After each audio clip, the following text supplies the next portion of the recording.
And he was 30 years old, 31 years old? He was 31, yes, when he passed away. He was always pretty adventurous. He and his my ex-wife spent some time in California about from the age of 9, and that's where he kind of went to high school out there, and went to Berkeley, UC Berkeley. And but he loved traveling, always traveling. He played rugby in Australia, played rugby in New Zealand, and played all over. Football with no pads. Yeah, that's what that is. Well, he was a big guy. Yeah, he was pretty tough too. He enjoyed the contact, and God bless him, he had a chance to. A couple of years, when he was in his own business, he had a chance to travel all over to Israel, and he ran with the Bulls in Paloma, Spain, and he had to run twice because he didn't get cut the first time, so he had to go back and do it again the next day to get a little gash on him. So, and he and his friends, and he needed a souvenir. Yeah, he had to have a souvenir. And, how did you first hear about what was happening? Well, I was watching TV like everybody was that morning, it seemed like, and saw the plane crash into the tower and then the other tower, and then you knew that, you know, we were in trouble. I've been trying to get a hold of him, his cell phone, trying to get his office phone. He just opened a new office, and what I wanted to get a hold of him for was to find out where his office was, because I couldn't remember in comparison to where the towers were going down. So I couldn't remember exactly. So he lived in New York City at the time? He had his office. He just put an office in New York City. He had in California, in San Francisco, and then he'd been in there about 6 months at his New York address. And you lived in Florida at this time? Yes, I lived in Florida at this time, in Leesburg, Florida. Leesburg, okay. Yeah. Okay, so you're trying to get a hold of him while this is all going on. This is all going on, and couldn't get any information. And I really didn't find out anything till his uncle in California called me, and my ex-wife was there, his mom, and that's when I found out.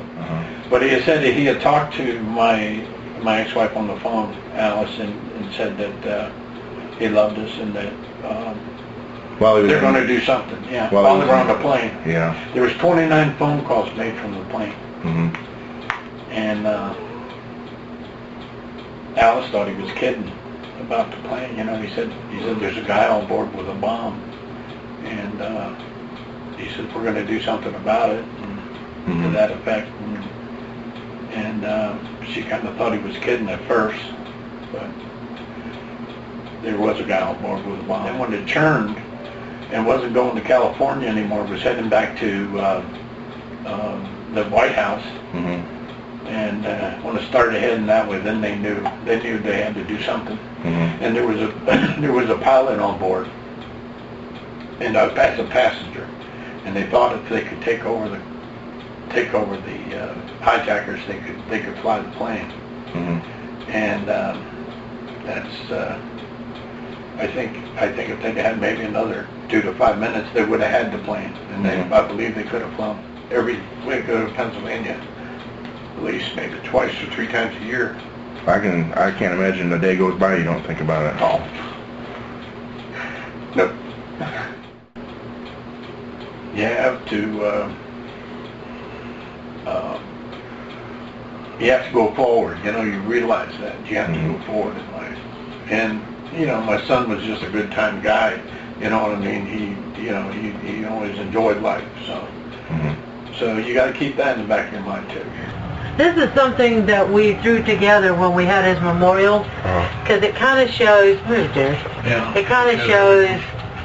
This is our wedding. As you can see how tall he is. But these are things that we did, and we kind of had to put this together quickly. As you can see, they threw cake in his face for his birthday. But we've been to the first memorial we had in Shanksville up there in Somerset. They had United Airlines, you know, brought all the family members in, and we all, this was about the 17th, and we had to, you know, when the plane started flying again, I don't know if you remember, you know, it was about a week they didn't fly. Right. And so we finally got a flight to go to Shanksville. Then the next year we decided we're going to build a memorial, and that's what we've been doing, you know, now. And we finally raised enough money. Is that the memorial right here? Yes, that was the ground. And there, is that the shovel you use? Yes. Yeah. Now that hat was when we went to New York to pay our respects up there. They gave us that hat, and they gave us a lot of. They made me official detective. Oh. And they were He's real. an effective New York police detective. And where did you get the flags? The flags are flown. One was flown over the Capitol. Okay, and then one was flown. One was flown around the world. You know, The 11th, not this year, but next year, will be the grand opening. We broke ground last year, and so the first phase should be done, which includes, I believe, almost the whole building will be completed. But what they do in Pennsylvania is that people visit the site and they leave things, and they leave pictures and flowers, and they leave trinkets, and they leave hats, and they leave T-shirts, and they record all these, and all these will be in the memorial. They've been, you know, since September 12th. This started, and people in Pennsylvania, they good, take care of it. You know, they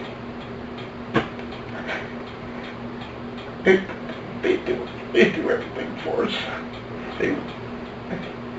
They watch them.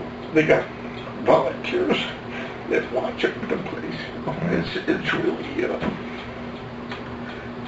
But I think you get such a feeling when you go up there. There's what is what's hard to explain. Why people just feel like they got to leave something.